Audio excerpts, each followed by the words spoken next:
Hi friends, welcome to my channel. আজকে আমি তোমাদের জন্য একটা সাধারণ সবজি দিয়ে অসাধারণ রান্না করার রেসিপি নিয়ে এসেছি। আমি বানাবো চাল কুমড়োর চাকুলি ভাজা। এই রেসিপিটা তৈরি করার জন্য আমি যে যে উপকরণগুলো নিয়েছি সেগুলো তোমাদের দেখিয়ে দিই। আমি নিয়েছি একটা ছোট সাইজের চাল কুমড়ো, খুব ছোট আর খুব নরম একটা চাল কুমড়ো নিয়েছি। এর থেকে বড় সাইজের চাল কুমড়ো তোমরা নিতে পারো। আর যে যে উপকরণগুলো আমার লাগছে সেগুলো হলো লবণ, হলুদ, পোস্ত, সর্ষে, কাঁচা লঙ্কা, চিনি আর সর্ষের তেল। 5 চামচ মতো পোস্ত নিয়েছি,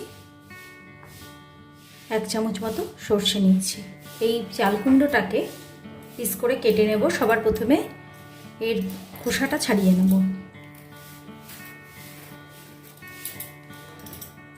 এক্ষেত্রে তোমরা বটিও ইউজ করতে পারো। খোসাটাকে আমি খুব ভালো করে ছাড়িয়ে নিয়েছি। এবার এটাকে পিস করব। এটা যদি বড় চাল কুমড়ো হয় তাহলে তোমরা মাঝখান দিয়ে হাফ করে কেটে নিতে পারো। আর যেহেতু খুব ছোট, এটা আমি গোল গোল করেই পিসটা করব। শক্ত অংশগুলো, দুপাশের শক্ত অংশগুলো কেটে ফেলে দিলাম। এবার এতটা চওড়া করে করে আমি চাল কুমড়োটা কাটবো।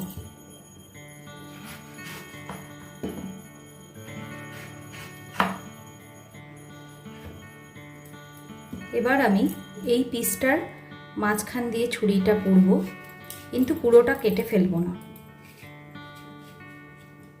একটু সামান্য জায়গা আমি বাদ রাখবো, দেখো এরমভাবে।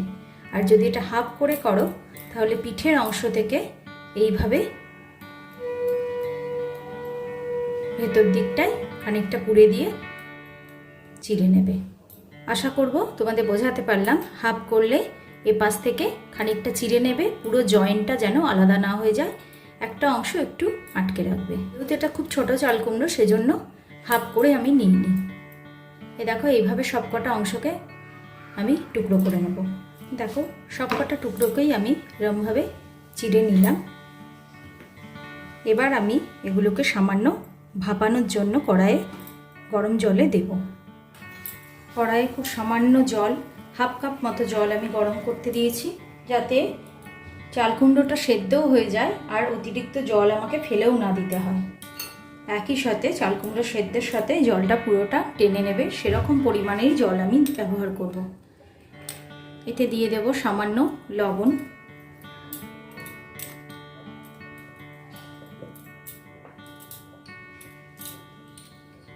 দিয়ে দেব সামান্য হলুদ। জলটা ফুটতে শুরু করে দিয়েছে। এবার আমি চাল কুমড়োর পিসগুলো এর মধ্যে দিয়ে দেব।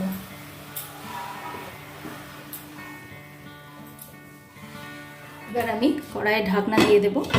একটা পাশ খানিকক্ষণ সেদ্ধ হওয়ার পর আমি এটা উল্টে আর একটা পাশ সেদ্ধ করব। এটা মিনিট 2-3 জন্য আমি চাপা দিয়ে রাখবো। এটা সেদ্ধ হতে হতে আমি সর্ষে পোস্ত একটা শুকনো গুঁড়ো করে নেব। এতে আমি জল দিয়ে মিক্সিতে পেস্ট করব না। তোমরা যদি শিলে বাটো তাহলে অবশ্যই সেটাকে জল দিয়ে শুকনো করে পেস্ট করে নেবে। পোস্ত, সর্ষে, চিনির দানাটা যেহেতু বড় আছে, চিনিটা এতে একসাথে গুঁড়ো করে নেব।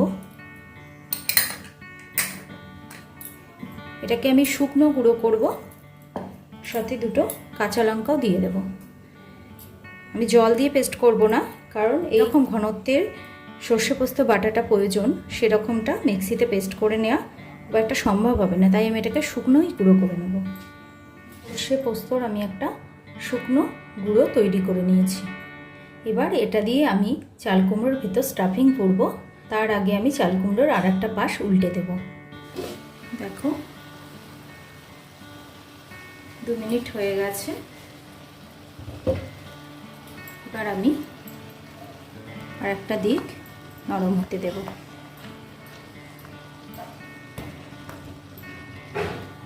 এতে এখনও সামান্য জল আছে, একই সাথে সেই জলটাও চাল কুমড়োর ভেতর টেনে নেবে। তাহলে চাল কুমড়োর যে উপকারটা সেটা নষ্ট হবে না। আর একটা দিক সেদ্ধ হওয়ার জন্য আরও 2 মিনিট চাপা দিয়ে দিলাম। দেখো আরও 2 মিনিট হয়ে গেছে, জলটাও পুরো টেনে নিয়েছে আর চাল কুমড়োগুলো নরম হয়ে গেছে। গ্যাসের ফ্লেমটা অফ করে দেবো আর এর থেকে চাল কুমড়োগুলোকে তুলে নেব। একটা খুব সাধারণ সবজি দিয়ে আমি একটা অসাধারণ রান্না করে দেখাবো তোমাদের, সেটা তোমরা অবশ্যই বাড়িতে ট্রাই করবে। এবার এই চাল কুমড়ো সেদ্ধগুলোকে আমি একটু ঠান্ডা হতে দেবো, নাহলে এটা হাতে নিয়ে স্টাফিংটা পোড়া যাবে না। দেখো একটা বাটিতে আমি পোস্ত সর্ষে গুঁড়োটা নিয়ে নিয়েছি। এতে নেব পরিমাণ মতো লবণ, চিনি, লঙ্কার এই টেস্টগুলো যে যার ইচ্ছা মতন ইউজ করবে। তো লবণ দিলাম, সামান্য হলুদ, চিনি আর লঙ্কা তো দেয়াই আছে। এবার এটা একটু মাখানোর জন্য খুব সামান্য একটু জল নেব। আগে আমি পুরোটা একবারে দিয়ে দেব না, 2 চামচ দিয়ে দেখব।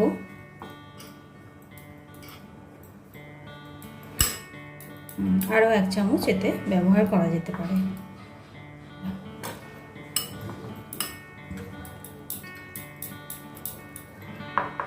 এই রান্নাটা একেবারেই তেল অল্পতে করা যায়, অথচ খুবই টেস্টি হয়। আর এতে একটু সামান্য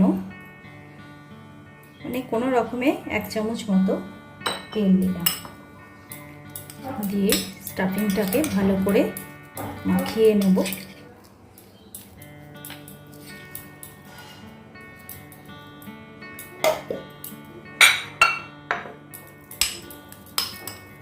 দেখো একটা শুকনো পেস্ট তৈরি করে নিয়েছি। এজন্যই এটা শুকনো গুঁড়ো করলাম, যাতে জলে না হয়ে যায়, তাহলে এর ভেতর স্টাফিংটা পুড়তে আমার অসুবিধা হবে। তোমরা শিলে বাটলে অবশ্যই এরকম শুকনো করে বেটে নিতে পারবে। এবার একটা চাল কুমড়োর পিস আমি নেব, নিয়ে এই অংশটা এইভাবে ফাঁকা করব। এটা যে যতটা পুর দিতে পছন্দ করবে সেরকম দিতে পারো। এক্ষেত্রে তোমরা এই পেস্টটা শুধু সর্ষেরও বানাতে পারো, আবার শুধু পোস্তরও বানাতে পারো।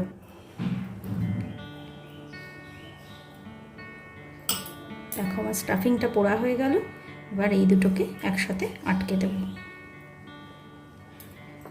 আর একটা দেখিয়ে দিই তোমাদের সুবিধার জন্য।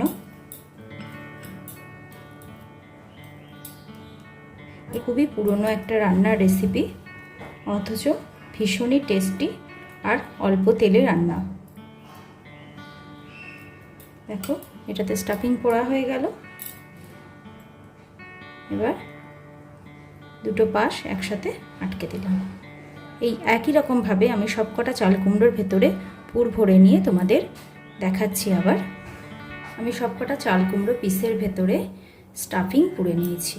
এবার এটাকে আমি খুব সামান্য তেল দিয়ে ভাজা করব বা স্যালো ফ্রাই করে নেব। কড়াই গরম করতে বসিয়ে দিয়েছি। এবার কড়াইয়ে আমি 2 চামচ মতো তেল দিলাম। তেলটা পুরো কড়াইয়ে ছড়িয়ে নেব। এবার একটা করে চাল কুমড়োর পিস আমি এতে ভাজতে দেবো।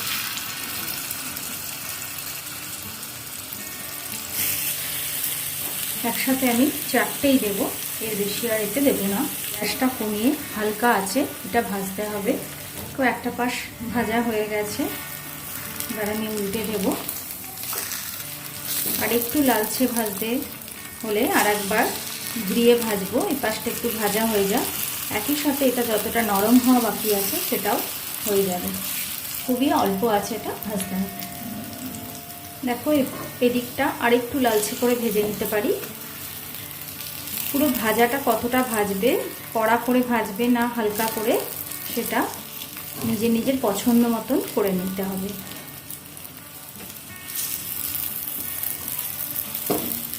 এবার আমি গ্যাসের ফ্লেমটা একটু বাড়িয়ে দেবো, যেহেতু এটা সেদ্ধটা খুব ভালো মতো হয়ে গেছে। পাশে খুব ভালো করে ভাজা হয়ে গেছে। এবার আমি এটা তুলে নেব। বাহ, দারুণ সুন্দর দেখতে লাগছে।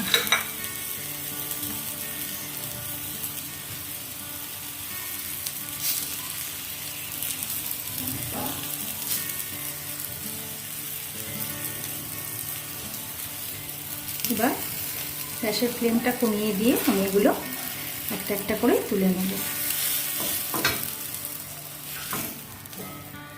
দেখো কি সুন্দর লাগছে দেখতে, আর খেতেও ভীষণই ভালো লাগবে। গরম ভাতে এই চাকুলি ভাজা অসাধারণ লাগে। এই একইভাবে আমি বাকি কটাও ভেজে নেব। চাল কুমড়োর চাকুলি ভাজা আমার কমপ্লিট। আমি সব কটা ভেজে নিয়েছি। গরম ভাত দিয়ে অবশ্যই তোমরা এটা ট্রাই করো। আর আমার এই চাকুলি ভাজার রেসিপিটা তোমাদের যদি ভালো লেগে থাকে অবশ্যই আমাকে কমেন্ট বক্সে জানিও। লাইক, শেয়ার এবং সাবস্ক্রাইব করতে ভুল করো না। নোটিফিকেশনটা তো অবশ্যই প্রেস করবে। Thank you friends.